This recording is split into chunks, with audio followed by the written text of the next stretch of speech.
は。画家と美術の先生をしてますすみのです。今日は私が本当にドハマりしているこちらの RRR っていう映画の吹き替え版についてのお話をしようと思います。私古典とかやらせていただいてちょっと忙しかったんですけど、吹き替え版が先日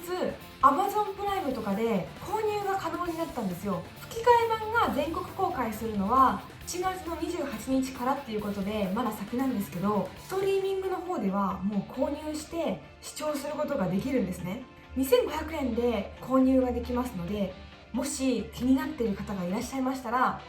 ポチッと購入するのもいいかなというふうに思います。で今日は私吹き替え版のネタバレをたくさんお話ししてしまうので、もし吹き替え版のネタバレとかがダメな方はちょっとこの辺で消していただいて、ぜひ吹き替え版を視聴してからこちらの動画を見ていただきたいなというふうに思います。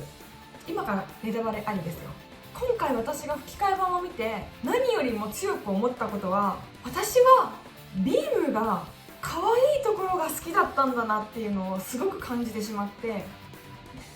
ビームってキャラクターがすごくものすごく深みがあるキャラだったんだなっていうことを改めて感じたんですよ。全部見た感想としてはすごく吹き替え版面白かったし、見てよかったなっていうふうに思ったんですけど、なんか解釈をちょっと変えているので RRR のマルチバースというか、全てのキャラクターが日本語を喋ってる世界線みたいな感じで、その言語の壁っていうのが大きく取り除かれた世界だったんですね。それによってジェニーとビームの会話とかが言葉が通じないっていう設定がまずなくなっていたりとか、ラーマが通訳をしているっていうことが設定として消えていたりとか、あとはそのインドって多言語国家じゃないですか。公用語はヒンディー語なんですよ。でも主人公のラーマとビームの2人はテルグ語話者なんで、テルグ語を喋ってヒンディー語に翻訳している時とかあるんですよ。通訳の方がヒンディー語に翻訳したりとか、そういうこと結構あるんですけど、日本語版だと日本語で喋ったのをさらにまた別の日本語に言い換えたりとかいう風にしていて、ああこういう風にしているんだ、重ねて言ってより強調しているみたいな感じのニュアンスになっていたりとかして面白いなという風に思いました。でもやっぱり言葉がお互い通じていない状況で喋っているビームとジェニーの会話がちょっと不自然になっている部分は多少あるなという感じの印象で、でも周りがうるさくて聞こえないとかコミュニケーションの障壁となる部分が言語の壁っていうところ以外のところで持ってきているなっていう風な印象でした。ジェニーとビームの会話で印象に残ったシーンが、ジェニーがビームをダンスの後にお家に招待してお茶しましょうって言ってコーヒーを出してくれるじゃないですか。でその時にジェニーが恋する瞳みたいな感じで、あなたの瞳が輝いててとても素敵だったみたいなことを言うんですけど、そこでビームがどういう意味でしょうかマダムみたい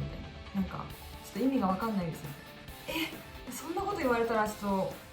悲しいよみたいな感じで、ジェニーかわいそう、ジェニーかわいそう、言語の壁っていうよりもなんかかわいそうだなって思ったりとか、あとシータがテレビ語版見てて字幕見てた時よりもかわいそうな感じになってるなと思って、四方八方から攻められて板挟みになってて、シータをそこまで責めないであげて、シータは何も悪くないのにっていう風にちょっと思ったりしました。声優陣の方々の演技の感想としては結構私は気に入っていて面白かったなと思っていて、例えばキャサリンはもうそのままだったなと思いますし、スコットはちょっと解釈違いのちょっとよりおじいちゃん味が増したけどかっこいいなという、なんか穏やかな感じが出てるなって思ったり、あとジェイクはもう嫌なやつ感がより出ててかっこつけてて面白かったですし、あとラッチョのキャラがより濃くなってるなというふうに思いましたね。で私がもう何よりも今までちょっと言いたかったんですけど頑張ってこられてたんですけど、ビームがなんか可愛くなくなっちゃって可愛くなくなっちゃってラーマのことも兄貴って呼んでたじゃないですか、テレビ語版の時は。だけど兄弟って呼ぶんですよ。兄弟って対等な感じで呼んでて、気づいたんですけど、私ビームにすごく感情移入してたんだなっていうことにも気づいて、私長女なんですけどビームもその村でのリーダーの役割を担ってるんですね。であんまり人に頼ったりとか甘えたりするのが得意ではないんですよ。なんですけどもう自分よりももっと兄人に出会うんですね、ラーマという。でそれによってビームの中の何かの枷がポンって外れて、ラーマという兄貴には子犬ちゃんみたいな感じの目で「兄貴!」っていう感じで可愛く振る舞うんですよ、兄貴の前だけでは。いつもは虎と戦ったりとか村のみんなをまとめてリーダーとしての役割をしっかり果たして俺についてこいみたいな感じなのに、ラーマの前でだけはちょっとキュルンとした感じでなんか「兄貴一緒に来てくれよ」みたいな感じで言うのに、そのなんていうの、テレビ語版の翻訳が私は多分ものすごく好きで、あとその演技、タラクさんの演技がものすごく好きで、なんかこのギャップ、こんなに強くてリーダーの器がある男なのに、ラーマの前では弟のような可愛い自分になってしまうっていうのに、私はもう本当に心惹かれてたんですけど、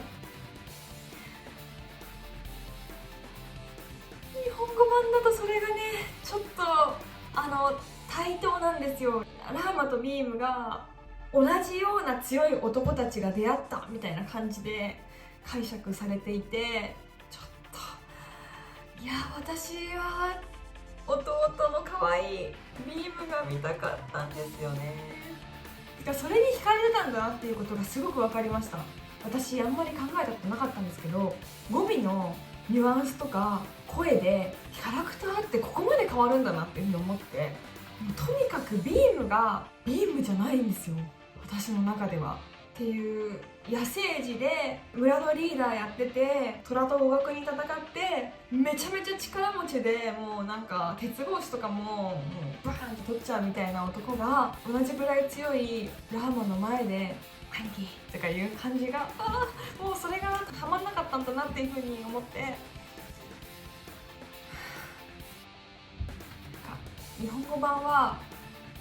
ビームが都会でもすごく自立してる印象でしたね。言葉も喋れるし自立してるなって。ラーマに対しても対等な感じの言葉を発するんですよ。テレビ語版の日本語の字幕版だと「なんとかしてくれよ」みたいなちょっと頼んだりとか、自分の立場をあえて弟として下に置いているような感じでいたんですけど、日本語は違くって、それがもう私の中ではビームっていうキャラについてめちゃめちゃ考えさせられました。ビームのキャラってなんかすごいキャラだったんだなと思って、であともう一個思ったことがあって、私はあんまり気づかなかったんですけど、ラーマ推しの友達とこの話をしていたら、ラーマが私じゃなくて俺って言ってるって言ってて、確かにみたいになったんですよ。でもやっぱり私としてはラーマは俺じゃなくて私って言ってほしいです。なんでかというと、小さい頃からそんなに気が強いわけではなくって、どちらかというとシータの方が気が強いぐらいなんですよね。でラーマはずっとレンカタというお父さんに重たい使命を背負わされて大変な思いをしながらずっと頑張ってきてるんですよ。結構縛られてて、村のみんなの重圧とか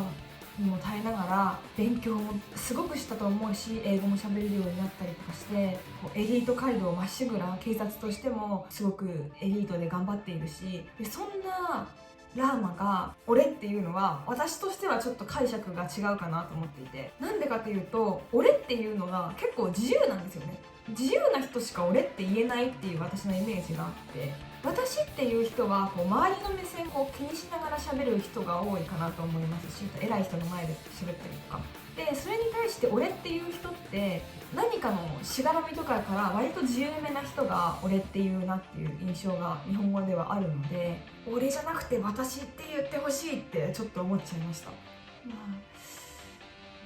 ラーマの声のニュアンスとかっていうのは私はもう本当にイメージ通りで、俺って言ってるところ以外はもう本当にラーマはそのままだなと思ったんですけど、いやなんか言葉の翻訳とかその吹き替えっ